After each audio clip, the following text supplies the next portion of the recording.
Hey guys, today I'm going to be setting up my fish aquarium. I got some betta fish when I was away for college. Now that I'm back, I'm going to be upgrading their tank and I'm going to show you the process. So the first thing I'm going to do is set up this cube organizer that I'm going to put the 20-gallon tank on.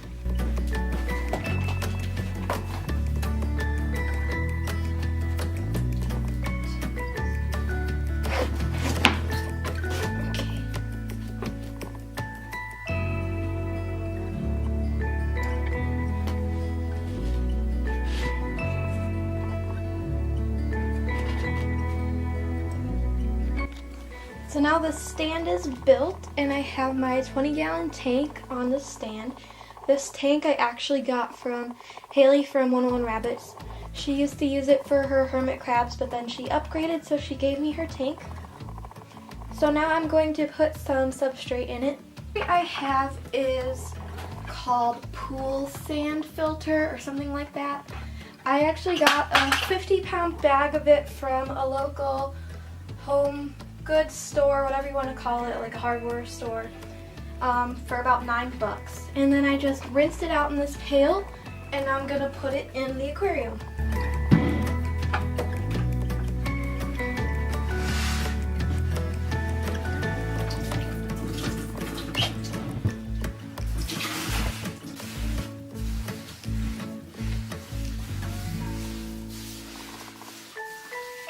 Now I need to figure out what I'm going to put in the tank as far as decorations go. So instead of buying the plants that are specifically made for aquariums, I went and bought plants from a store called Hobby Lobby and decided that I would make my own decorations. So one of the reasons for that is that plants specifically for aquariums are ridiculously expensive. And I also wanted something with much larger leaves, something like this, to stimulate a betta fish's natural environment. So I'm going to be showing you how I'm going to be making some plants for my aquarium. All I'm going to need is some plastic. I'm using number 2 plastic. This is from like a grocery store bottle of water, and some silicone, and then your plants.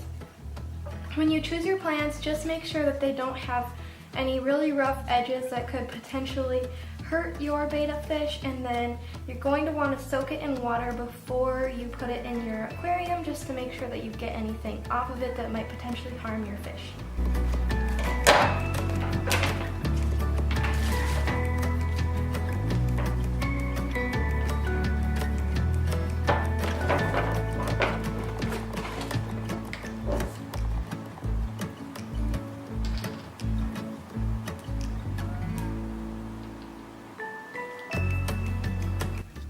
Now I'm going to fill up the tank a little bit more and start placing my plants and rock and everything and just start aquascaping.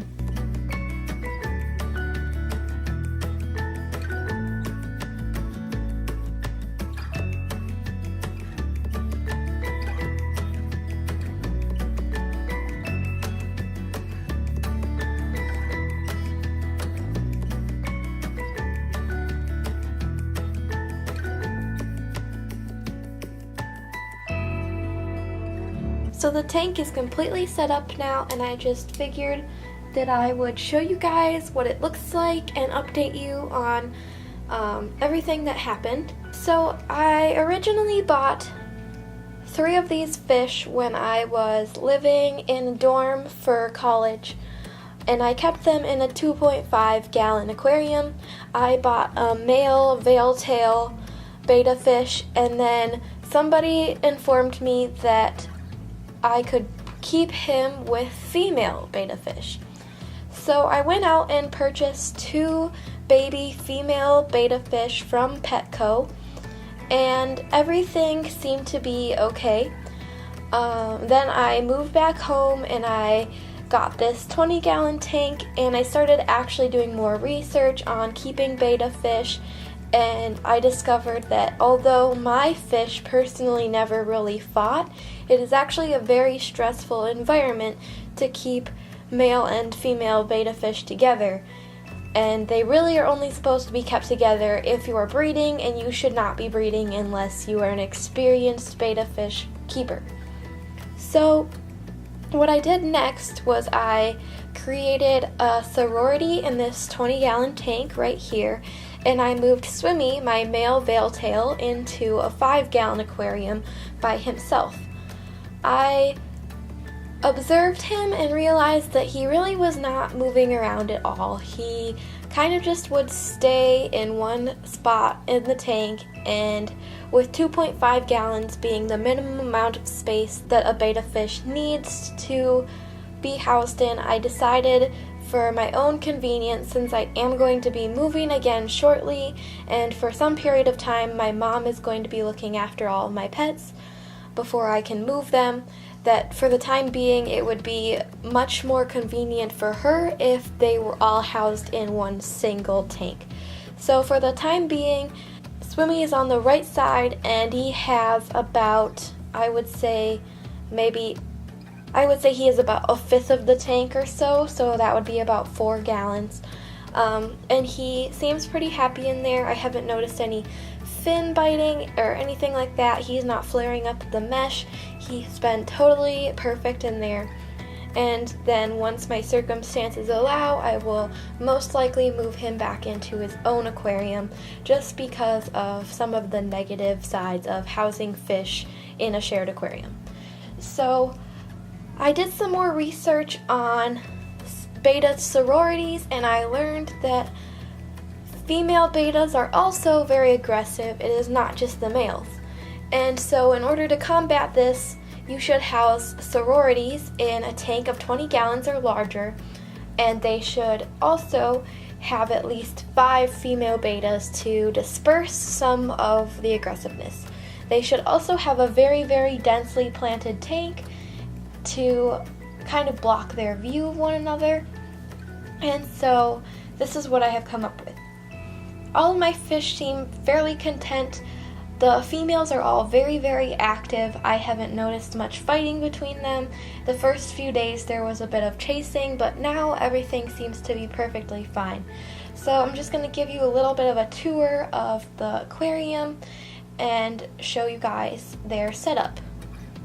So I just have this glass cover on the aquarium, which I'm going to remove to show you the inside of the aquarium. So the first thing you'll notice is all the plants. Most of these plants are fake plants that I made myself.